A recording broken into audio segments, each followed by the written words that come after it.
Makna sunnahnya itu dalam pengertian itu, ya kan? Sunnah di sini maknanya ma'udhifa ila Nabi sallallahu alaihi wasallam fi qaulihi wa fi'lihi wa takririhi. Ya. Ada orang-orang yang mencintai atau orang-orang yang berpegang teguh. Nah, ahlus sunnah ini secara istilah ya. Saya membahas dari sisi istilah dulu ini ya. Orang-orang yang memegang teguh sunnah-sunnah Nabi. Nah, itu ahlus sunnah.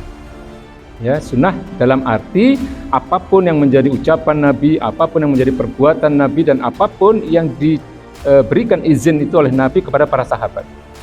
Ya, jadi kalau disebut ahlus sunnah adalah orang-orang yang mencintai sunnah-sunnah Nabi, maksudnya sunnah dalam pengertian itu. Ya, nah kita kan juga pengen disebut ahlus sunnah.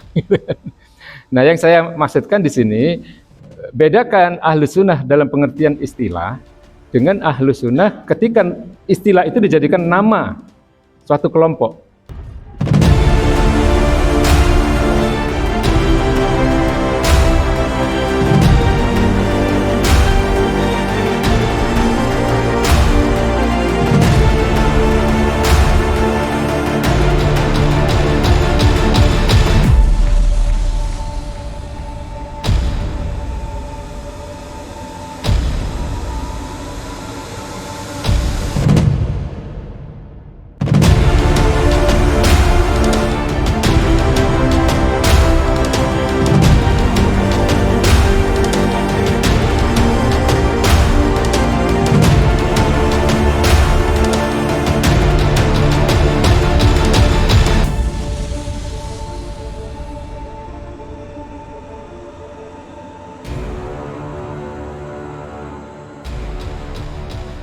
Memang dalam sejarahnya umat Islam pernah terpecah-pecah menjadi beberapa golongan yang beberapa diantaranya sudah kita bahas tadi ya, Pak.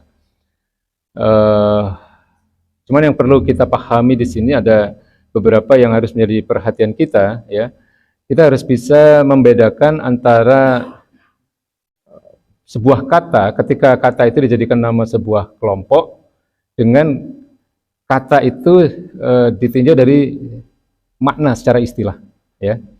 Jadi di sini saya misalnya tentang kata ahlus sunnah misalnya. Ahlus sunnah itu secara istilah maknanya adalah ya pengikut sunnah, ya, atau pecinta sunnah, atau orang-orang yang mengikuti sunnah Nabi. Tapi ketika itu menjadi nama sebuah kelompok, tentu bukan berarti bahwa hanya kelompok itu yang ahlus sunnah, gitu kan? Karena semua umat Islam pasti ingin dianggap sebagai ahlus sunnah. Paham ya Pak ya? Atau kata salafi misalnya ya. Kita semua pengen Pak jadi orang-orang yang bermanhaj salaf, orang-orang yang mengikuti pemahaman Islam, orang-orang yang salaf. Salaf itu kan 3 generasi emas dalam Islam. Generasi sahabat, generasi tabi'in, dan generasi tabi'ut tabi'in. Itu yang disebut dengan generasi salaf. Ya. Tapi kalau kemudian ada sebuah kelompok yang menamakan diri mereka kelompok salafi, nah ini tentu berbeda. Nggak bisa dikatakan bahwa hanya kelompok itu yang pengen jadi salafiyun gitu. Jadi orang-orang yang bermanhaj salaf ya. Kita semua pengen ya merujuk kepada generasi salaf ya. Karena memang baginda Nabi mengatakan itu generasi terbaik. Ya, khairun nas. Ya, sering saya katakan kan khairun nasi qarni. Sebaik-baik manusia itu adalah generasiku. Tsummal ladzina yalunahum. Kemudian generasi setelahnya. Jadi setelah generasi sahabat, setelah sahabat selesai adalah generasi tabi'in. Ya. Setelah generasi tabi'in selesai, Nabi mengatakan tsummal ladzina yalunahum, kemudian generasi sesudahnya lagi, yaitu generasi tabi'ut tabi'in. Jadi 3 generasi inilah yang disebut dengan generasi salaf. Ya. Orang-orang terbaik yang dibilang oleh baginda Nabi. Ya, tentu kita semua ya kan pengen juga gitu kan menjadi orang-orang yang merujuk kepada mereka, bukan hanya satu kelompok yang menamakan diri mereka sebagai kelompok salafi. Yang harus dipahami ya, dalam bahasa Arab itu satu kata itu maknanya bisa bermacam-macam. Satu kata itu bisa punya makna yang banyak sekali. Yang seperti sering saya katakan kan, sunnah sendiri misalnya. Sunnah itu maknanya macam-macam. Sunnah itu secara bahasa maknanya bisa torik. Torik itu jalan. Sunnah maknanya bisa kalau dalam pembahasan fikih itu sama dengan mustahab kan, atau mandub ya. Jadi artinya adalah sesuatu yang disukai, sesuatu yang dicintai. Maksudnya dicintai Allah, dicintai Rasulnya, sunnah. Tapi kalau orang tidak sampai melakukan itu, maka dia tidak berdosa. Itu kan sunnah dalam pengertian fikih ya. Tapi sunnah dalam ilmu hadis itu maknanya ma'udhifa ilan Nabi sallallahu alaihi wasallam fi qaulihi wa fi'lihi wa takririhi. Jadi apapun yang disandarkan kepada baginda Nabi dalam ucapan beliau, perbuatan beliau, dan persetujuan beliau atas apa yang dilakukan oleh para sahabat. Ini sunnah. Nah, ahlu sunnah ini, makna sunnahnya itu dalam pengertian itu. Ya kan? Sunnah di sini maknanya ma'udhifa ila Nabi sallallahu alaihi wasallam fi qaulihi wa fi'lihi wa takririhi. Ya.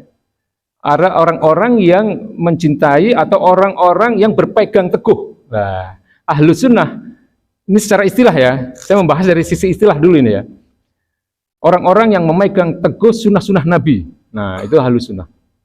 Ya, sunnah dalam arti apapun yang menjadi ucapan Nabi, apapun yang menjadi perbuatan Nabi, dan apapun yang diberikan izin itu oleh Nabi kepada para sahabat. Ya, jadi kalau disebut ahlu sunnah adalah orang-orang yang mencintai sunnah-sunnah Nabi, maksudnya sunnah dalam pengertian itu. Ya, nah kita kan juga pengen disebut ahlu sunnah. Nah, yang saya maksudkan di sini, bedakan ahlu sunnah dalam pengertian istilah dengan ahlu sunnah ketika istilah itu dijadikan nama suatu kelompok, gitu ya.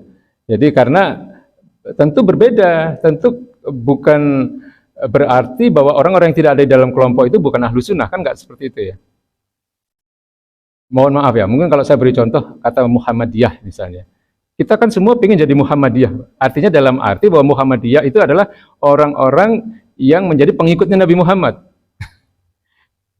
Tapi kalau Muhammadiyah disebut sebagai menjadi satu nama dari suatu kelompok, kan bukan berarti kelompok itu saja yang menjadi pengikutnya Nabi Muhammad gitu loh.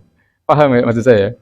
Jadi makna kata itu sudah berbeda-beda. Berbeda lagi ketika kata itu menjadi nama dari sebuah kelompok. Ya, jadi itu maksud saya, di mana saya ingin kita memahami ketika sebuah istilah itu dimaknai secara arti dari istilah tersebut, atau istilah itu menjadi nama dari sebuah kelompok, itu harus dibedakan. Maksud saya begitu. Nah, jadi kalau kita teruskan pembahasan ini, kita itu umat Islam itu pernah terpecah ya dalam persoalan-persoalan akidah, di mana dalam persoalan akidah itu seharusnya kita tidak boleh berbeda. Makanya saya sering mengatakan bahwa yang aman itu mengikuti pendapat para ulama yang berhati-hati dalam persoalan akidah, yaitu menjadikan dalil-dalil akidah itu hanya mengambil dari dalil-dalil yang mutawatir. Ya. Dalil mutawatir itu kan pertama Al-Quran, kemudian yang kedua hadis-hadis mutawatir. Ya, jadi hadis mutawatir sudah sering saya sampaikan, yaitu hadis yang diriwayatkan oleh banyak orang di setiap generasinya. Ya, kan hadis itu kan sampai kepada penulis hadis, ya, dari Nabi sampai ke penulis hadis itu sekitar 10 sampai 12 generasi. Nah, yang namanya hadis mutawatir itu harus diriwayatkan oleh banyak orang di setiap generasinya. Ya, karena tidak mungkin ya para perawi itu bersepakat untuk berbohong. Ya, sehingga namanya hadis mutawatir itu kebenarannya sudah qat'i, ya, sudah pasti. Nah, kita mengikuti pendapat para ulama-ulama yang seperti ini, dan ini bukan pendapat saya, ini pendapat ulama-ulama salaf, ini ulama-ulama yang sangat hati-hati di dalam persoalan akidah. Artinya, ya, dalil untuk akidah itu menjadi sesuatu yang sudah pasti kebenarannya. Kalau sesuatu itu tidak pasti kebenarannya, artinya dengan kata lain bahwa itu ada unsur dzon, ya. Dzon itu artinya dugaan. Ini berbahaya ketika seseorang mengimani itu sebagai satu kebenaran. Karena apa? Kalau itu dzon berarti ada yang benar, ada yang salah. Nah, kalau dalam hal akidah itu tidak boleh sampai salah, kan? Ya kan? Dalam hal akidah itu orang tidak boleh sampai salah, Pak. Ya, makanya kita berlepas diri, artinya kita tidak menjadikan dalil-dalil yang tidak mutawatir sebagai dalil akidah. Tetapi hadis sahih itu tidak selalu mutawatir. Ini yang harus dipahami, Pak. Ya, hadis sahih itu tidak selalu mutawatir. Banyak hadis sahih, bahkan jauh lebih banyak. Ya, jauh lebih banyak hadis sahih yang tidak mutawatir. Artinya hadis itu sahih dari sisi periwayatannya. Hadis itu sahih juga dari sisi matannya, tidak bertentangan dengan ayat Quran, ya, tidak bertentangan dengan hadis-hadis sahih yang lain. Ya, tetapi periwayatnya itu di setiap generasinya itu tidak mencapai jumlah yang disyaratkan. Misalnya hanya 1-2 orang gitu ya di dalam setiap generasi periwayatnya. Seperti misalnya hadis ini, Pak. Ini populer sekali kan hadisnya innamal a'malu binniyat.